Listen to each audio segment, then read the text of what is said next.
the inspiration for the story. And class struggles and other issues, and actually a brutal murder kind of get in the way of that relationship. But about halfway into writing that book, I started thinking, wouldn't it be interesting if this classic yacht came back to Charlevoix in present day with a new owner, and he meets a woman who's a descendant of the earlier family who owned the boat, and a relationship develops there, and it kind of created this dual narrative that several of my books since have taken that approach. I find it really interesting to write about a place both in a historical context as well as in present day. And how much research do you have to put into that? Because it'd be difficult because, you want to say reach for the cell phone or right on the computer, and they can't do that with those. Yeah, there's great resources for just about any location.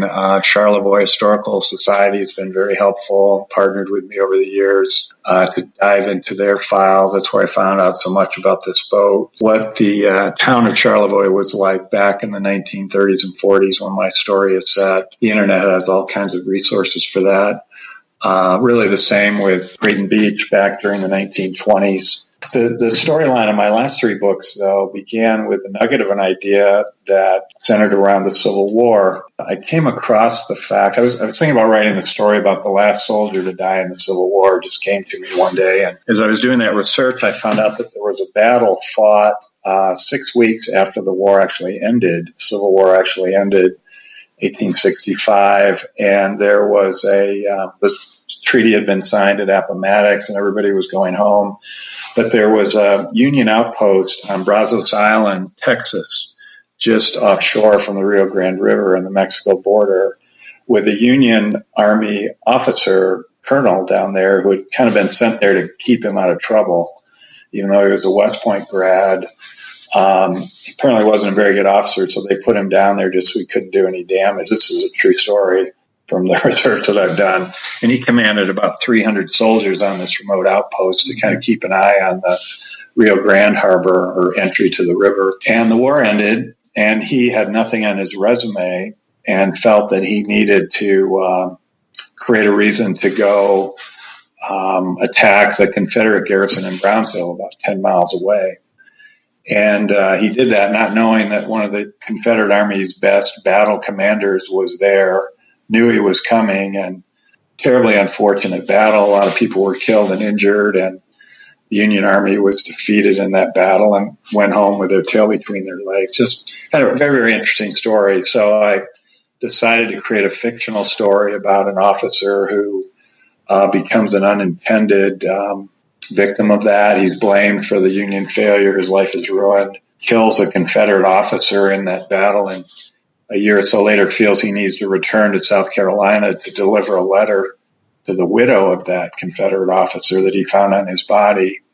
And, of course, a relationship develops there. But again, as I got into that story, it occurred to me it would be interesting to write a present-day storyline of descendant of this widow's family, who's in Charleston and Pawleys Island, still owns the home on Pawleys Island that was there during the Civil War. That's Hannah Walsh, who is kind of the heroine of the last three books, and this new one that's coming out on Friday, Death on the New Moon. And can you tell us a little bit about that one? Yeah, so Hannah runs she's an attorney that runs a free legal clinic in Charleston. Her husband's deceased, and it's murder from her previous book. She's now in a relationship with Detective Alex Clark that seems to be going well after serious issues in the previous two books. But then Alex finds himself in a near fatal encounter with a dangerous crime boss who's trying to expand his gambling enterprise in South Carolina. And he has a pretty ruthless assassin who's taking out anybody who's getting in the way of that happening. And Alex finds himself in the crosshairs of that. So as Hannah gets involved with trying to help Alex through all of that, she is also helping a young woman who's facing the tough decision, a tough medical decision that her family's opposed to, and she has to help her through that. And then to make it even more interesting, an old lover from her past returns and kind of sets the whole relationship with Alex at a delicate place. So all of that comes together in Death on the New Moon. And so you mentioned earlier you're continuing the Troubled Waters series? Yeah, so all of the books are really in that category of the Troubled Waters series. And the next book I'll write will continue the Hannah and Alex storyline, which is gaining very nice traction. But I do plan to revisit earlier books, the two Michigan books. I've got a storyline outlined for a third in that kind of mini component of the Troubled Waters series, and also have an idea to revisit the Atlanta and Graton Beach, Florida story to kind of pick up on the middle of Matthew Coulter's life and continue that story, which was called Bend to the Tempest as well. And so you're keeping real busy with. I am. It's great to be, I'd say retired, but I feel like I'm working more than I did in my corporate job. But it's a labor of love. I wish I had a little more time to write. Actually, as I mentioned, the business side of it is quite demanding, and I'd like to be working every day on this next story. But really, 6 weeks before a new book launch, you really have to focus most of your time on the business side of things. So excited to get this new book out, but then dive right back into the next story. How long does it usually take you from the time that you get the idea, sit down to write it, to be finished with the first draft? The first book I finally wrote while I was working was probably over a 5-year period of time to get it finally edited and ready to start submitted to agents. I remember I had revision 22 in my PC at one point, so it was a long process. But I've learned a lot since then. In retirement, last years I've finished and now published 3 books. Typically takes about 6 months for me to get to a finished form that I'm happy with, and hopefully I can continue to increase the productivity there just because I enjoy it, and I wouldn't mind even having a couple books going at the same time, frankly, so I could start working on some of these other genres, the spy thriller genre particularly. Yeah, the readers really liked new books out a lot. I've noticed that from the self-publishing perspective. They really don't like to wait around for the next book, which puts a little more pressure on us.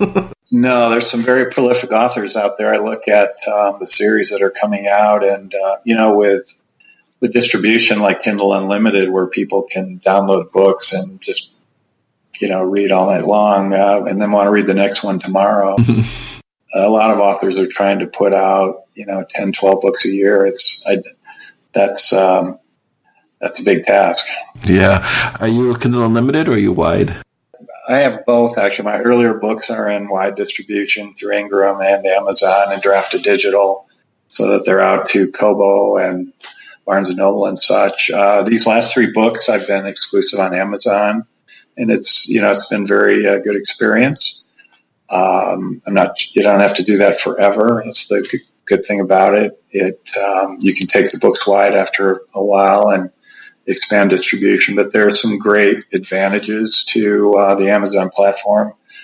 I can't remember the number of readers on Amazon, but it's millions, obviously, and but there are also 10 million books out there on Amazon, so it's a real challenge to distinguish yourself and reach the people that are looking for those kinds of books. And I noticed I was visiting your website that if people want to check it out, also you're giving one of your books for free at the michaellindleynovels.com.